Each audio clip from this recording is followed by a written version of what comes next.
Mason got his debut to Pirate Nation. Holton didn't get to play. How has he been focused in on kind of getting back into Navy mode? Holton or Mason? Holton and Mason. Well, Holton's just jacked up about life right now, okay? Not that he's not always jacked up about life, but I've just seen a whole new, enthusiasm to Holton Ahlers. And, this is what he loves to do, and he's seeing some success. He's playing terrific football himself, and he's having fun, and he's really enjoying this part. We all know it's going to come to an end at some point in your life. You don't think it's coming anything quick, but, it's coming. And so you start counting your blessings, and you're glad that you got this opportunity to do this. And I think he just loves winning. I've never seen anybody who wants to win any more than him. I think it was very evident last week. What was it, second play of the game? He runs those guys over. That's your starting quarterback out there. So, I was cringing a little bit, but it fired the team up. So, yeah, that's the way he's practicing. That's the way he's playing. Now, Mason's had an interesting week because we've watched a lot of the film from last week's game. And Mason is so much better right now. He knows so much more about what he's doing than he did at that time. And he's just cringing. He's like, God, Coach, I was just awful last year, And I'm like, but that's not important now. What's important now is that you're ready to go. And if you had to play or you get to play this Saturday, I think you can go in there and do the job. And I think he thinks that too. So the backup quarterback's life is interesting in that, you want your team to win and you want to be a good teammate, but you want to play. You know what I'm saying? He doesn't want anything to happen bad to Holton or whatever, but he's dying to play. So you just have to kind of balance that. And you got to keep working, knowing his time's coming. It's definitely coming. We'll find out when. But, the whole team knows this is going to be a huge challenge now. I've got some bad experiences playing Navy. I've got one good one. I'm going to bank on that one. That's the one that keeps coming back to me when we beat them up there. It'd be tough. They, senior day, I think, last home game, they said that. And so, obviously, I think a lot of people are going to look at them and go, well, that's 2-17. But if you watch the film, you would not know that if you didn't see the end of the score. Their defense ain't 2-7. You know what I'm saying? I don't see the other side of the ball, so I don't know anything about the other side. But their defense is like third or fourth best defense in the conference, statistically.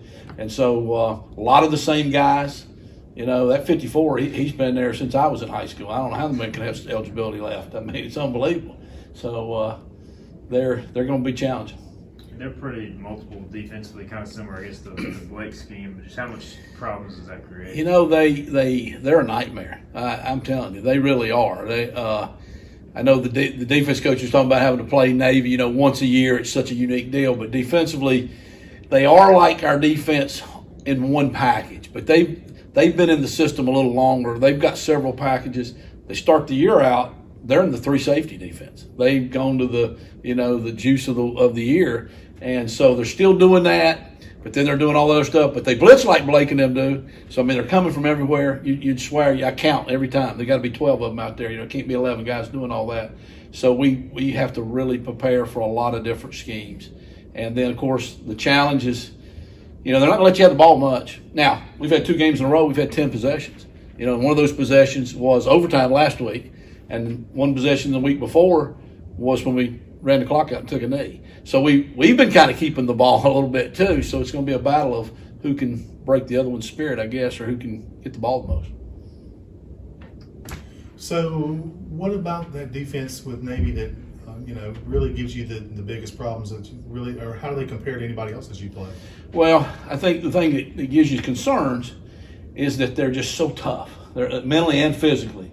They, no matter what the score is, no matter what's going on, they play hard the entire time. And everybody plays hard at this level, but there's definitely some ups and downs. You catch some people low for a little bit. You catch a little bit of the mode of how the game's going. People, have a little bit more, up than they do some other times. They're always just wide open. They're extremely physical.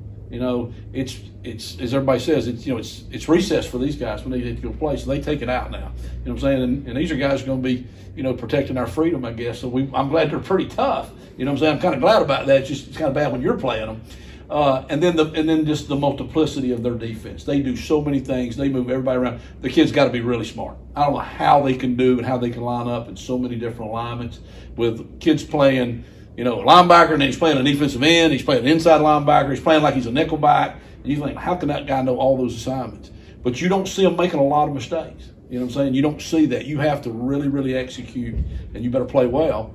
And that's the challenge. 18 of 26 on third down. Hey, let's talk about that. Yeah. There we go now. I go. Where have you been all day? Yeah. Have you ever been a part of anything that crazy, that high of numbers? You know what? I'll be honest with you. We were JMU. We were always up in the 50 high percentile on third down. Now we didn't have as many third downs because we made more first downs on first and second. And that day's coming. That day's coming for us too. We've talked about the third down, and going into this game, okay, amazingly that we had so much success. We're in the staff room and we're watching. It was third down game plan night, and we put the third and short. Okay, 1 to about 3, and chatter just kind of went numb, and everybody just kind of started getting quiet. And the more we watched, we turned the reel off, and we were like, "Wow, nobody makes any first downs on third and short." Literally, one of the coaches said, "Well, here's a strategy. Let's just get it to second medium, take a knee, and don't get into third and short because nobody makes third and short." They were really, really good on third down, especially third and short. So we had a real specific game plan. We were going to spread them out. We were throwing the ball. So we're not running the ball and letting them just smack us and us not make it. So we came out empty. We did a bunch of different things on third down. Holton loves that part of it, so he embraced it. The kids did good. They executed it. And I think that had a lot to do with it. And we got in a lot of third and shorts. It was amazing. So we were getting in a lot of third and shorts, and we had a good game plan, I think, but the kids did it. It's all the kids. And they executed that. So I didn't realize we'd done that well on third down till Malcolm kind of grinned at me a little bit and said, "I hope they asked you about third down this week." And I said, "I think we did good, right?" I felt like we did good. And then he told me that we had done that well. So that wasn't our issue this week. We had another issue, but that's on to the next thing, I guess. But yeah, thank goodness we did good on third down, I guess. Obviously, they weren't all called, but I think there was about 3 third downs in a row where Holt decided to turn it into a QB draw. Yeah. Did he live on that run of the Well, I think one of them was a quarterback draw. The other thing Holton has really started to do really, really well, and I guess this kind of stems back to the Houston deal when there was a couple of times that we were like, "Now look at the tape here. What should you have done?" He's like, "I should have taken off and I should have run with the ball," and he didn't. And he's really embraced that. He's done a better job in practice of trying to do it like it's a live snap, even though it's not. They don't hit the quarterback out here, but so they can get a little lazy if you don't stay after them. And he's really pulled down some balls, and that some of that's because they're dropping 8, and when they drop 8, there's one more defender, and they don't get a very good pass rush, and there's one more lane open, and he's kind of just taken off and seen that open window. And like I say, he's throwing his body around a little bit more than I'd like for him to. Now, he's not very good at sliding is what we've learned. And it's amazing to him. I said, "Holt," because everybody was laughing, and he slid a couple of times, and it was just so ugly. I was like, "Holt, you were a baseball guy. How do you not know how to slide?" He said, "Coach, I hit home runs. I didn't have to slide." So I said, "Well, that's a good answer." You know what I'm saying? I do appreciate that answer, and that's true from what I remember. He did hit a lot of home runs. But that turf, not to criticize, was really, really bad. There should have been a law against playing on that turf out there. And it scraped him up the first time he slid, and after that he was doing everything he could do not to put any skin on that turf. So that's why it was such an ugly slide. But yeah, you make some third down sometimes when the quarterback runs the ball. That breaks the defense down. I know when I coached on defense, that used to be the thing that drove us the craziest. Man, we covered them all. We got a good pass rush. Oh my God, the quarterback took off and ran. We didn't have that stop. He's not supposed to do that. So maybe that's driving them crazy. A couple of the other players made reference to the turf. What was so different about that compared to what they practice on? I tell you what, it reminded me of the old AstroTurf back in the day when you have to be a little old to even know what that is, I guess, right now. It was just worn out. It's just literally worn out. And, the first third down or whatever of the series, we throw an interception. And that was a stupid call by me because I tagged a comeback route onto a 4 vertical concept, okay, which that's not important, but my evaluation going in was we would be able to run comeback type routes, stem type routes, and everybody had done that to them. It had been open, and I didn't take into account that the turf was so bad, and all the receivers were slipping. They couldn't stop, and they couldn't come back to the ball. So Holton throws it on time. He did what he was supposed to do. Bad call by me because I'm running a route, and they couldn't. And so eventually we threw about 3 of those. And then hey, dummy, quit calling those routes. We they can't stop and come back. You know what I'm saying? So that's what they were all complaining about. Besides that, it just was scraping them to death because it was like glass out there. But you just could not get any traction. They were just slipping. They were just sliding out on it. We talked about third downs. So we got to talk about red zones. Yeah, I knew you were coming with it. I knew that. But they were pretty much blitzing every time they got inside. Yes, the they 10. were. So is it just a matter of at some point you got to make a play in the passing game? Well, okay. So the second series we drive 75 yards, we get a score, which was a great answer. I was really proud of the kids for doing that on the road. Team that is a good team and has played well at home. We come back and we answer, and we were a little stubborn. We jammed it in there, and I ran the ball, and Holt made a terrific play to score. And we're like, man, they're zero coverage. It's all out blitz when you get down here inside the 10-yard line. That makes it hard to run because they're just bringing everybody in there. There's no seam. Okay, so the natural thing to do is, well, you got one-on-one coverage. Let's throw the football. And so we had 3 in the first half, times inside the 10-yard lines. And, I probably should have run the ball a little bit more, but we had one-on-one coverage. We did drop a ball. We dropped a ball that was a touchdown, and so that was the right thing. And he made a bad throw on one, and that was different than what they had done, which, you're expecting them to change up a little bit, but it was just all-out blitz. And everybody hates kicking field goals, but I'm glad we did. I'm glad he kicked them. I'm glad he made them. You know what I'm saying? Because points are points. But we would love to have scored touchdowns. I don't know realistically, are you going to score 3 out of 3 against a good defense?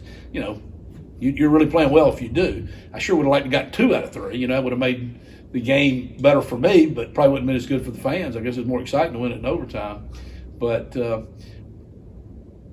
that's kind of that situation there. They played really well down there, and I guess I got to call better plays. Holton seems to be getting the ball out of his hands faster than before. He seems to have more of a green light to run than either he wanted to take before. Or Yeah. Was there a time where you guys would have rather him not have run as much? Is that what was part of the issue, or was he just not taking off? I think I agree with everything you're saying there. He is definitely throwing the ball the best I've ever seen him throw the ball. Part of that, I think, is the decision making, is that he's making decisions and he's playing faster because he's making decisions quicker and he's throwing it on time. He's believing in the receivers. He's always believed in Snead. So whenever Snead is able to get loose, we've always played pretty well. Ryan Jones is really helping things because now he's gained a lot of confidence in him. He's gained confidence, I think, in Audie. He's always had that chemistry with CJ. CJ's playing really well. His stats might not be what they were year one, but he's playing way better than he was year one. He's playing at a much different level. So I think he's got confidence. We just got a little bit of momentum like that. The running part of it, we're still not calling just a lot of quarterback runs. It's more him pulling it down on passes and taking off. So sometimes we do call some quarterback draws, but a lot of those are him just taking off. I think he's just got to the point where he's saying, I'm going to do whatever it takes to win, and he's not worried about anything else, and he's just playing wide open like that, and it's helping us a lot. We always say to the quarterbacks, we need about 4 to 5 really good runs, each game out of you. You're going to have to do that. Sometimes that happens, sometimes it doesn't. Right now, I think he's, thinking about it more or just reacting better. I think his decision making, he's just kind of freed his mind a little bit. He's always had a lot of pressure on him, I think. He's always tried to be perfect. He's always felt like he's got to do so much. He's got the expectation is so high for him. I feel a little bit like that about the whole offense. It kind of comes with that a little bit. You know what I'm saying? What are we, 3rd or 4th in the conference? I think we're 3rd in the conference in total offense. And I think everybody thinks we stink. And I think we stink, but that's my job to think that. I'm saying? I'm a little surprised sometimes everybody else is not recognizing, that. And I think he feels that pressure. Oh, we got to score 100. No, we don't have to score 100. We have to score more than they score and win the game. And right now I think he's starting to buy into that and just saying, you're right, winning's fun. Let's just go win as a team.